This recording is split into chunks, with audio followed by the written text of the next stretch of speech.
kaani laay bay fii dafa am bay kaani def si kaani gi dem jël tos boobu def ci taatu kaani gi mu rey kaani gi kon déjà xamu nu ñu koy utiliser donc bu ñu la ko jàngalee ba nga mën ko xam xëy na daañu su mën a kii parce que loolu duñ ko jënd et puis sera moins cher xoolal fii damay nekk fi tonu xobu mango yi am na ñu ne mën nañu ko def tos mais jànguñu ko xamul nu ñu koy liggéeyee.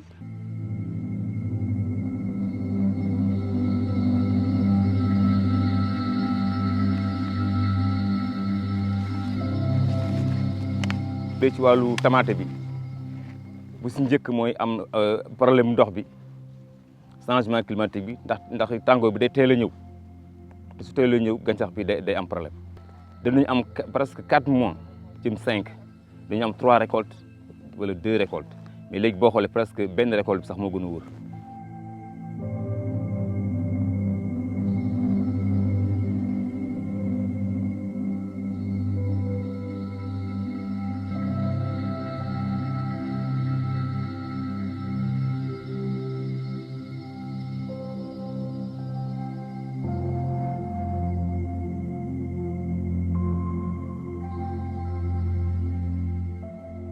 La première action que la SAID a eu à faire, c'est de réaliser ce qu'on appelle le schéma hydraulique. C'est quoi un schéma hydraulique?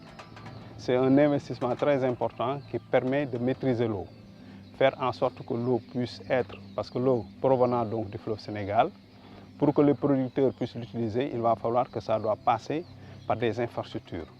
Et ces infrastructures, à travers le schéma hydraulique, permettent l'irrigation, mais aussi le drainage des eaux usées. L'autre aspect très important après que la SAID a eu en termes d'investissement, c'est d'assurer la maintenance de ces infrastructures hydro-agricoles.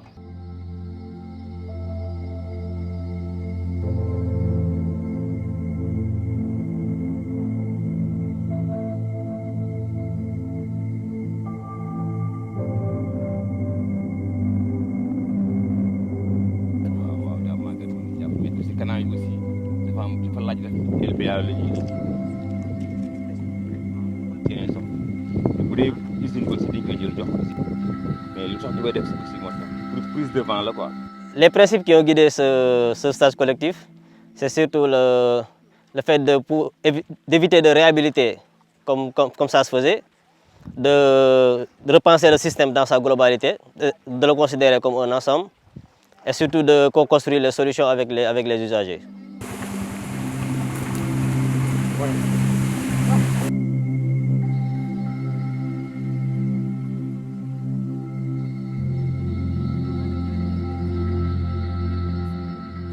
J'ai appris beaucoup de choses parce que ici, voilà, c'est des enquêtes de terrain. Bon, je peux dire peut-être que c'est la première fois que je fais des enquêtes typiquement au niveau parcellaire dans cette zone-là.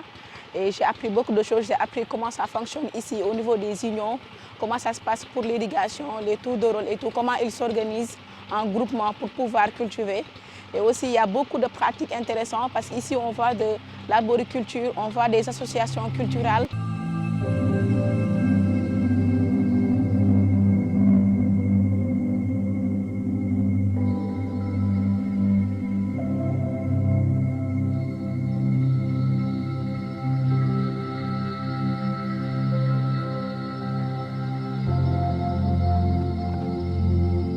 L'enjeu, c'est de permettre à ces ingénieurs de toucher l'agroécologie afin de pouvoir diversifier les cultures, de mieux atteindre la souveraineté alimentaire, de veiller à la santé des terres et de l'eau et de permettre aux cultivateurs d'avoir des économies, des revenus à partir donc de l'agriculture irriguée. Nous sommes à la 3e phase du COSTEA, qui est une phase assez importante qui vise un peu à mettre en œuvre l'action structurante du COSTEA, surtout en termes de réingénierie agroécologique des systèmes irrigués collectifs. Et c'est dans ce sillage effectivement que ces réflexions, cette production de connaissances qui est véritablement attendue, la SAED pourrait effectivement profiter de cette opportunité pour pouvoir véritablement mettre en œuvre donc, les propositions, valoriser aussi tout ce travail pour pouvoir améliorer évidemment son mode opératoire, surtout dans le domaine de l'ingénierie.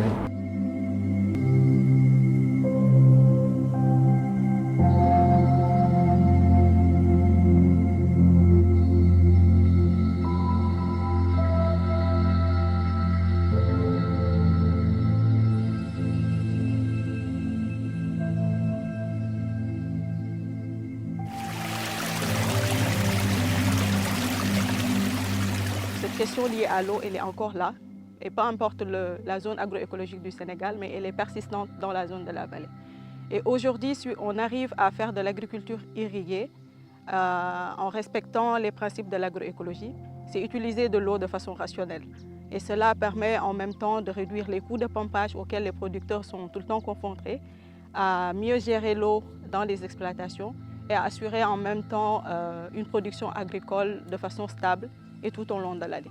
Pour arriver à une souveraineté alimentaire dans un pays comme le Sénégal, faire face au changement climatique, nous avons besoin que les systèmes irrigués intègrent ces pratiques agroécologiques. Et ce passage à l'échelle est possible que si les politiques publiques agricoles accompagnent les différents acteurs. Le contexte actuel est particulièrement favorable à la prise en compte de ces enjeux-là dans les politiques publiques agricoles, d'autant que l'État du Sénégal a décidé d'accompagner ces acteurs-là et a fait le choix de bâtir une stratégie nationale d'agroécologie.